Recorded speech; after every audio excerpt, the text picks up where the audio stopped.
नमस्कार, स्वागत है आपका एबीपी गंगा में। मैं हूं अवधेश। दोपहर के 3 बज रहे हैं। वक्त है उत्तर मांगे प्रदेश का। उत्तर मांगे प्रदेश में आज बात होगी योगी सरकार के नई मंत्रिमंडल की, और इस मंत्रिमंडल को लेकर आज दिल्ली में मंथन होने वाला है और भाजपा का आलाकमान बैठक करके योगी मंत्रिमंडल के नाम फाइनल करने वाले हैं। लेकिन सवाल सबसे बड़ा यह है कि आखिर इस मंत्रिमंडल में किसको जगह मिलेगी, कौन अंदर होगा, कौन बाहर होगा, और इन सब पहलुओं पर आज करेंगे चर्चा। और चर्चा के लिए दिल्ली से लेकर लखनऊ तक हमारे संवाददाता तैनात हैं। आपको एक एक अपडेट बताएंगे, लेकिन उससे पहले एक रिपोर्ट दिखाते हैं आपको।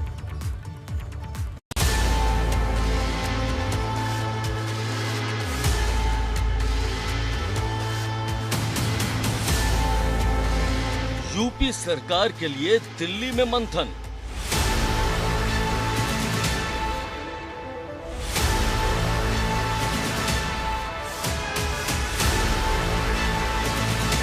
मंत्रिमंडल पर आला कमान करेगा चिंतन।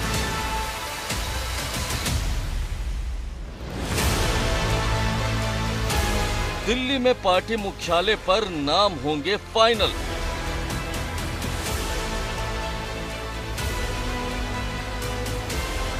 किसके नाम पर बैठक में लगेगी मुहर? कौन होगा अंदर, कौन होगा बाहर?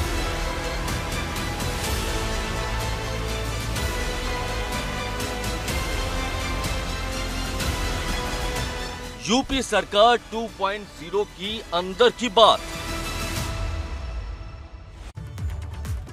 तो ये वो अंदर की बात है जो हर कोई जानना चाहता है। और इन सब के बीच नई सरकार के गठन पर दिल्ली में फाइनल मुहर लगनी है। होली के बाद नया मंत्रिमंडल सामने होगा। शपथ ग्रहण के लिए तैयार है इकाना स्टेडियम, जिसकी सियासी रस्साकसी भी शुरू हो गई है। सियासी तौर पर अखिलेश यादव ने निशाना भी साध दिया है। और इन सब के बीच सवाल यही है कि आखिर किसे जगह मिलेगी मंत्रिमंडल में। हमारे साथ हमारे ब्यूरो चीफ वीरेश पांडे जुड़ गए हैं यूपी भवन दिल्ली से। अविनाश तिवारी हमारे साथ यूपी सदन से हैं, और लखनऊ से शैलेश हमारे साथ जुड़ गए हैं। वीरेश जी, सबसे पहले आपके पास ही आना चाहेंगे। नई सरकार के गठन को लेकर क्या जानकारियां मिल रही हैं, और मंत्रिमंडल पर सभी की निगाहें हैं कि कौन क्या बनेगा?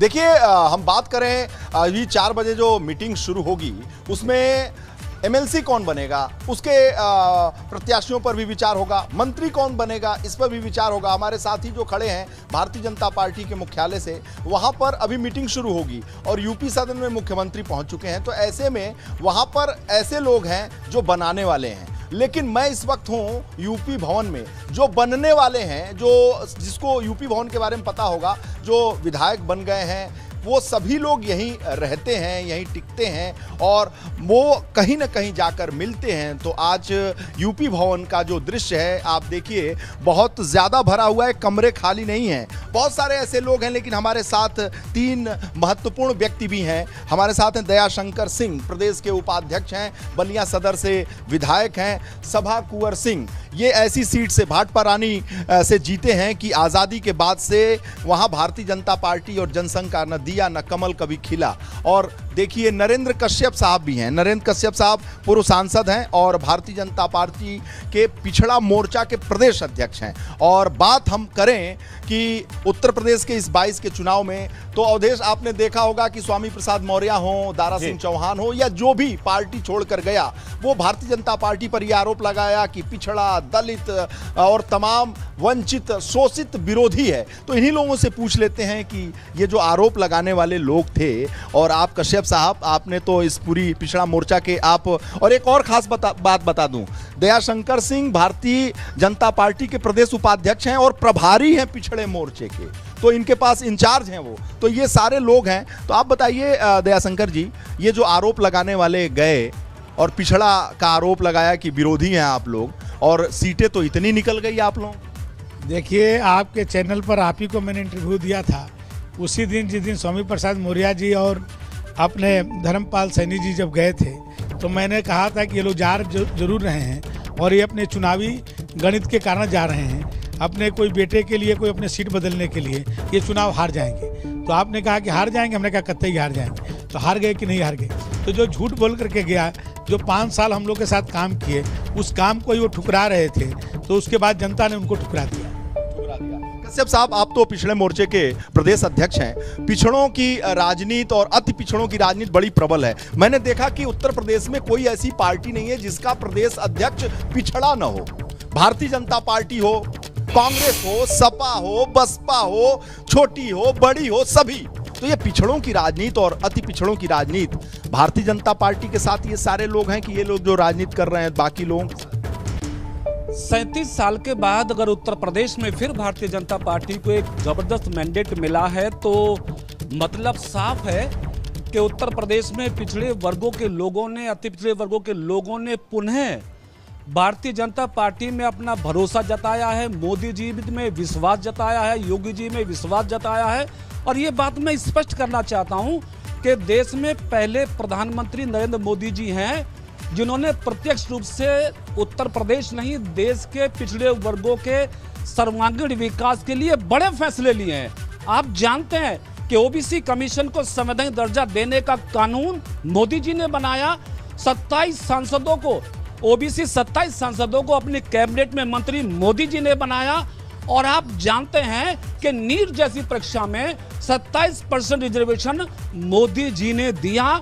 पिछड़े वर्गों के लोगों ने यह पहचान लिया कि कांग्रेस, समाजवादी पार्टी, बहुजन समाज पार्टी ये पिछड़ों के नाम पे वोट तो ले सकते हैं, लेकिन जब हक अधिकार की बात आती है तो ये सारी पार्टियां फिर परिवारवाद में घुस जाती हैं। इसलिए उत्तर प्रदेश और देश के लोगों ने यह मान लिया कि पिछड़ों का सर्वांगीण विकास, पिछड़ों का संवैधानिक परिवारवाद की बात आपने की। परिवारवाद के खिलाफ तो प्रधानमंत्री ने भी आवाज उठाई, चूंकि आप पिछड़े मोर्चे के प्रभारी हैं और आप अध्यक्ष हैं, लेकिन पिछड़े वर्ग से विधायक भी हैं और ये ऐसी सीट से हैं कि वहां कभी कमल खिला नहीं। आप बताइए, कुशवाहा समाज से हैं आप और स्वामी प्रसाद मौर्य कुशवाहा, शाक्य, सैनी, मौर्य बिरादरी की राजनीति करते, बोले एकदम जमानत जब्त कर देंगे, भारतीय जनता पार्टी का खात्मा हो जाएगा।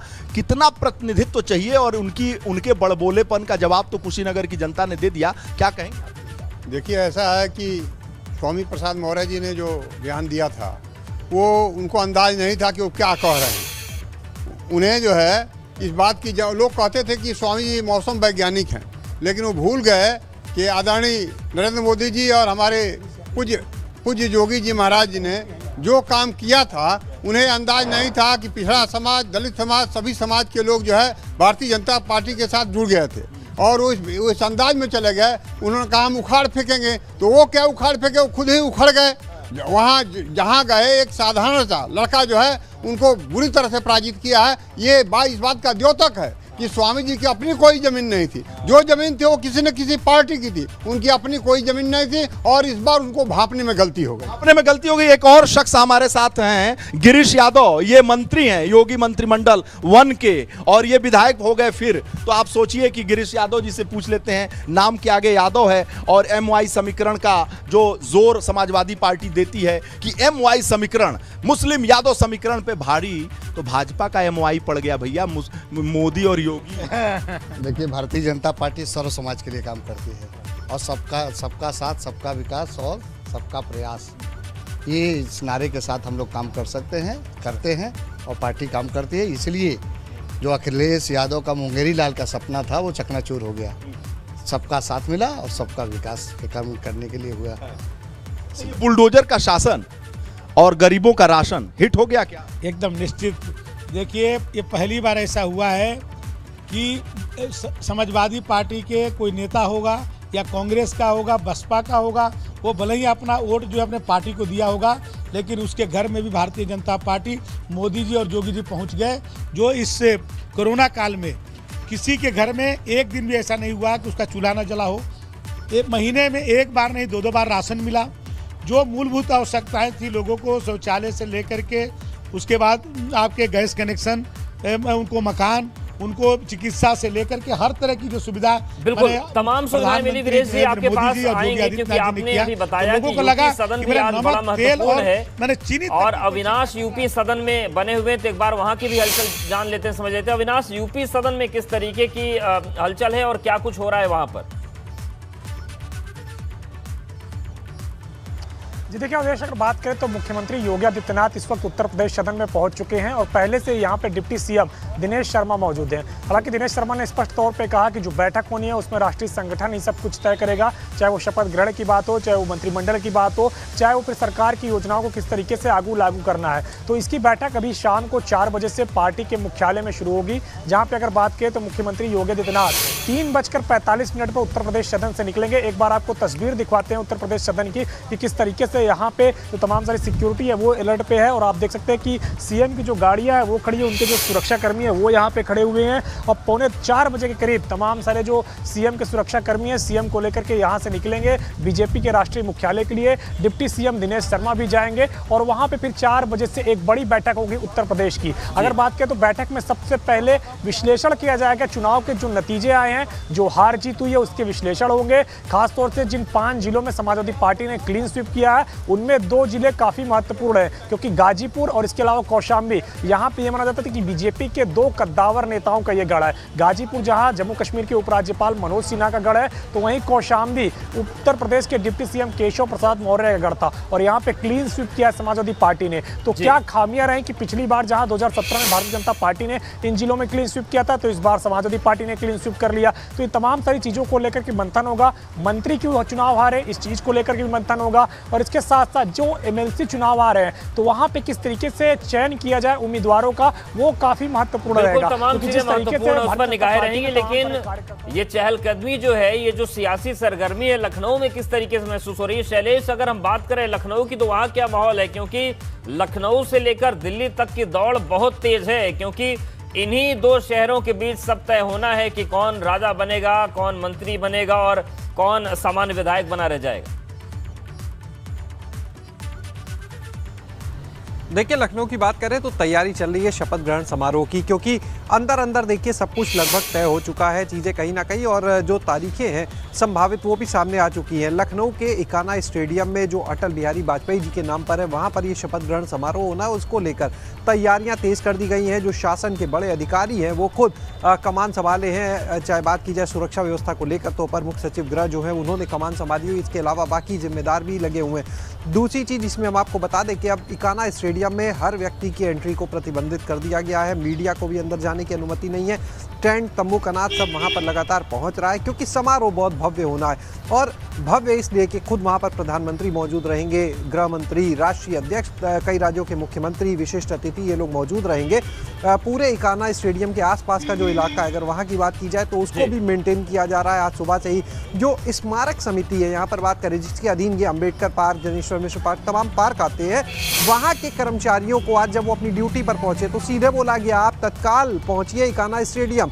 वहां वो पहुंचे और उसके बाद में स्टेडियम के अंदर ही नहीं, स्टेडियम के बाहर भी जो तैयारियां शुरू हो गई हैं, साफ सफाई का काम, पास में जो शहीद पथ निकलता है वहां मेंटेनेंस का काम है, वो तस्वीर भी सामने साफ हो रहे हैं। हमारे साथ वीरेश पांडे बने हुए हैं और हमारे साथ अविनाश भी बने हुए। वीरेश जी आपके पास ही आ रहे हैं क्योंकि आपके साथ वो तमाम चेहरे मौजूद हैं जो सत्ता में रहे हैं, मंत्री रहे हैं या फिर संभावित मंत्रियों में से भी कुछ का नाम चल रहा है। तो किस तरीके की आकांक्षाएं हैं और किस तरीके से पूरा माहौल चल रहा है?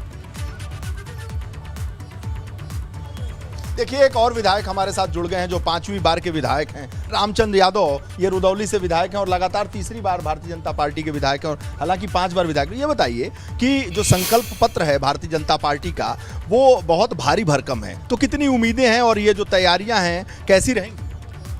भारतीय जनता पार्टी के संकल्प पत्र को बनाने वाले निश्चित रूप से देश और प्रदेश में भारतीय जनता पार्टी की सरकार है। हमारे देश के राष्ट्रीय नेतृत्व ने, भारत के प्रधानमंत्री जी ने जब भी कोई संकल्प पत्र प्रदेश खासतौर से उत्तर प्रदेश की जनता के सामने प्रस्तुत किया है, भेजा है, तो उस संकल्प पत्र को पूरा किया है।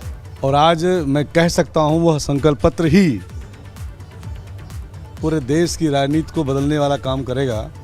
और वह संकल्प पत्र उत्तर प्रदेश जो देश का सबसे बड़ा प्रदेश है, जहां पर भारतीय जनता पार्टी की प्रचंड बहुमत की सरकार बनी है, वह भारतीय जनता पार्टी जो कहती है करती है, सबका साथ, सबका विकास, सबका विश्वास जो नारा है, उसमें समेट करके पूरे प्रदेश का कोई वर्ग सर्वांगीण विकास होगा। दयाशंकर सिंह जी, ये बताइए कि इस बार बहुत सारे युवा चेहरे जीते हैं, बहुत सारे नए लोग जीते हैं, तो योगी 1 से योगी 2 कितना विभिन्न तरीके से अलग होगा और क्या उम्मीदें हैं? देखिए, योगी जी के जो मंत्रिमंडल फर्स्ट था उसने इतना अच्छा काम किया कि जिसके कारण आज 37 सालों के बाद ये पहली सरकार हो रही है जो अपने काम के बल पर दोबारा सत्ता में आई है। और जो योगी जी के दूसरा मंत्रिमंडल अब बनने जा रहा है, इसमें सभी सामाजिक समीकरण, सभी क्षेत्रीय संतुलन और नए और पुरानों का सामंजस्य बना करके ये मंत्रिमंडल बनेगा और बहुत ही बेहतरीन मंत्रिमंडल बनेगा। और ये उत्तर प्रदेश की जो आकांक्षाएं हैं जो लोगों की, उसके अनुरूप काम करने वाला मंत्रिमंडल बनेगा। नई सरकार से बहुत सारी उम्मीदें हैं, आकांक्षाएं हैं। आप तो मंत्री हैं भी, अभी कार्यवाहक कह सकते हैं, जैसे कार्यवाहक मुख्यमंत्री हैं तो आप भी कार्यवाहक मंत्री हैं। तो ऐसे में आप बताइए कि इतनी सारी उम्मीदें हैं, कैसे पूरा? भारतीय जनता पार्टी ने 2017 में जो संकल्प पत्र लिया उस संकल्प पत्र को पूरा कर दिया। निश्चित रूप से आगामी जो 2022 में जो संकल्प पत्र तैयार किया पार्टी ने, प्रदेश नेतृत्व और केंद्र नेतृत्व ने, उस संकल्प को भी पूरा करेगी और उसी संकल्प से उत्तर प्रदेश के गांव, गरीब, झुग्गी झोपड़ी में रहने वाले नौजवान, इंसान, किसान, सबके जीवन में सामाजिक परिवर्तन आपको दिखाई पड़ेगा और विकास की गति तीव्रता के साथ। बिल्कुल, सामाजिक परिवर्तन की बात हो रही है। शुक्रिया वीरेश जी, आप हमारे साथ जुड़ने के लिए। अविनाश, आपका बहुत शुक्रिया। तो देखिए, पूरी तस्वीर है और ये पूरी तस्वीर बन रही है। अब देखने वाली बात होगी कि क्या चीजें निकल कर सामने आती है उत्तर मध्य प्रदेश में। फिलहाल इतना ही, बन रही है।